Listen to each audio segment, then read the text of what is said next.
Trying to get the energy juices back from the 10+ hour turn and burn we pulled yesterday, where I bought another project car and I wanted to bring you all an update on everything we have going on. So please pretend like I'm high energy, and when you're done watching this video, comment something along the lines of, "Logan, oh my gosh, you're so good watching your video. You're so fun and happy. I'm so happy that you bought another car, and you're probably so happy you bought another car too. It's such a magical thing that you did. It's so exciting. I'm happy. Welcome to the show."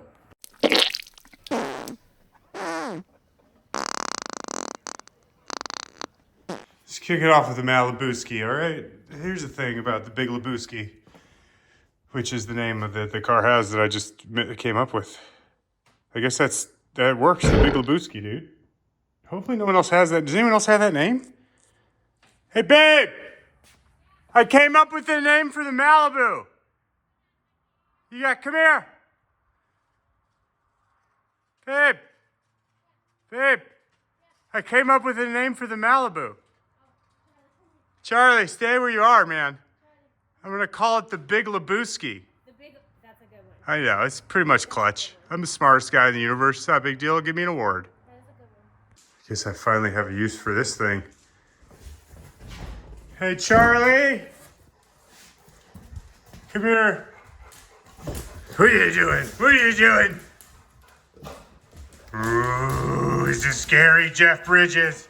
It's a scary Jeff Bridges. Okay, so now that that's settled, sometimes the best names just come to you. The Big Lebuski. Back on subject. The Big Lebuski. What are we doing with it? Right now, nothing. And let me explain why we're doing nothing with it. Well, I did something. I'll show you in a second. But let me tell you why nothing else is happening yet. So I drop off the long block machine shop, and I get a phone call shortly thereafter. One of the things about the long block is I couldn't get the balancer off. Like, I just could not. I tried like hell. I could not get it off. Used some heat, didn't work. Couldn't get the balancer off. So I dropped it off. I said, hey guys, just as a heads up, not only can I not get the balancer off, I think some of the threads are jacked up in the crank. That was my bad. I'll show you exactly why that was my bad. Right there, you can see it started to round the threads. So I said, you know what? I'm gonna let the machine shop handle that so I don't jack it up any worse. They call me, they say, hey man, this balancer is not coming off. Like, this thing is frozen. Do we have your permission to really just hammer down? Hammer down. They ended up getting the balancer off. So the engine builder didn't hone the balancer to fit the crank, number one. Number two, I sent him Manley pistons and rods. So Manley had a set of the 4560 pistons in stock and their I-beams. I brought that stuff to them, and I get a phone call. He says, hey man, this piston's not gonna work. The piston to wall, as the engine sits, is 10 thou.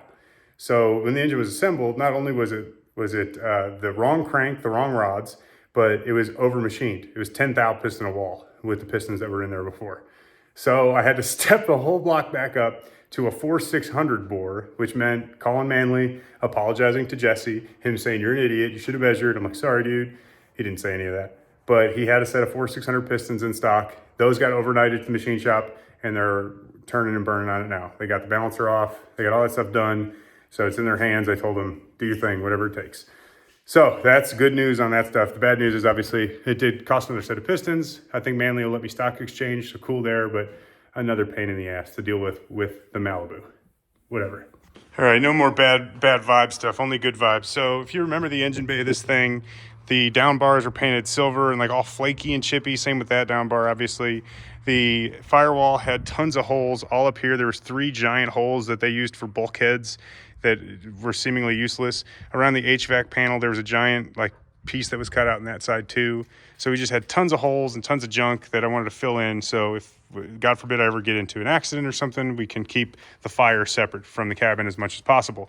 Never had a welder before. I've never welded before, but I thought the best way to kick off me welding was with one of these Harbor Freight joints, this Ultimate Unlimited, whatever, 140 titanium thing. And I bought this thing because it's multi-process. I could do TIG, I could do MIG. You can't TIG steel with it. I'm sorry, aluminum with it. It's not the right machine for that. I don't know why. DC versus AC DC versus Back in Black's not really that good of a song, but people still love it. It's whatever. But I just bought this thing so I'd have something I could tack stuff together for the time being. And I ended up using this to weld my first ever things on the Malibu. So the backside of that firewall has some really, really well welded, really nice welds that I'm not going to show anybody ever. And that is what I used to plug the backside, and took some body filler over the top to smooth everything out. And this machine, for the cost, I think it was $300 or $400 maybe. It works awesome. And I got a vouch from Aaron Gregory that the price point is well worth the machine. So if you're a hobbyist or an idiot like me and you want something cheap, this thing does great. And that's dog slobber, if you're wondering, on my jacket. The other thing I scooped was this table at Harbor Freight, little welding table. And I'll let you guys guess which one of these welds was mine versus Aaron. You could probably guess, like, obviously that's all Aaron. Like, that's Aaron for sure. And we're the only place where it's actually straight and neat and nice. That's for sure me. That's not Aaron. So I'm basically a fabricator now. So if you guys, I'm booking out full chassis jobs starting at $4,000 an hour, and you just holler at your boy. Anyway, so that's the Harbor Freight scoops of the day. Engine bay's painted. I also made a new plate to bolt to the firewall for this master cylinder. The way that they have this pedal set up in the car, the factory location didn't line up with the prop rod, so I had to make that block-off plate that bolts to the firewall. And now I have a master cylinder that's mounted, and I can redo all these wonderfully crimped, bent lines that someone was trying to kill me with. So I'm gonna pull all those lines out, replumb the brakes as well, so it's all fresh and nice stuff, and we'll go from there. But that's Malibu stuff. The other thing we did is we picked up another car. So if you saw a previous video or whatever, that I had a Can-Am X3, I traded the Caprice. Remember the Caprice we took on Drag Week? That car got traded off for a Can-Am X3 Turbo RR LMNOP, whatever. It was 2021, it was sick. It had tons of stuff done to it, suspension and bolt-ons and blah, blah, blah. But we didn't plan on using it again anytime soon, and it's a lot of money to let sit and not utilize. So I ended up selling that to a dentist in Indiana. Super nice guy, great jawline, if you're wondering. And I ended up selling that on a personal check, and the check cleared, thank God. And I decided to scoop up another project car, which was a bad decision because I don't need another project car, but you always need another project car, right? All right, I want to do like a big reveal, so I need you to pretend like I started outside, because I'm going to do a big reveal on the car I bought, just real quick. Just stay with me on this. And hold on. Look at that. What did I get? Oh, look at the F bodacious. It's not really that bodacious though. It needs a lot of love, but you can tell I'm already working on it. You. Also, it just occurred to me, if you see this is a piece of art that was done in memorial of my cousin who recently passed away. So if you're wondering what that is what that is. I don't like to get super personal on the YouTubes, but I will say, if you haven't talked to or hung out or seen your family or distant family members, whatever, I don't care. If they're family and they're blood related, call them up. Unless they're like total garbage people, obviously, then don't call them. But like Cody, my cousin, was an awesome dude and was not scared of anything. And I'll miss him greatly. He was the bravest kid. We were total opposite. He was the bravest kid in the universe, and I was like scared of my own shadow. So shout out to Cody, and I hope you're kicking ass up there, man. I'm not crying, you're crying. Let's talk more about Trans Am. Let's talk about this to get my mind off of that. That's what we're gonna do, is just bury our emotions deep. That's the way to handle everything in life. So this thing is currently, obviously if you can tell by the monster truck status, it's currently a roller. I get a full picture here. Currently a roller. I scooped it out of Pennsylvania. I shouldn't say Pennsylvania. The gentleman that sold it to me, he met me in West Virginia, which I have my personal gripes with West Virginia, but we still made it work. And scooped this thing up. Obviously you see the 4-star drag pack. From the outside you see the bumper exit yonder way. Everything else is fairly stock appearing, some smoked turn signal lights and stuff, whatever. But it is a roller. The 4-star drag pack, blah, blah, blah. Inside, we have a 10-point TIG welded cage, which the cage work looks really nice. It's nice, high and tucked. I can get in there no problem, and I have plenty of room. Factory seats, which I might bolt that one down. This is the first time I've, it's okay, no big deal. I'll figure that out. Got a battery box back here, shifter mounted in the center console. The dash is actually in good shape with the exception of just that piece right there. It's dented in a bit. The car is, if you couldn't tell, the car had a mega squirt. I don't know what gave it away.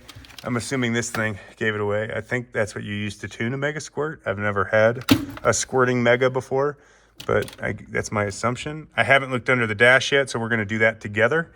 Cup holder, operational, sick. I don't know what is this?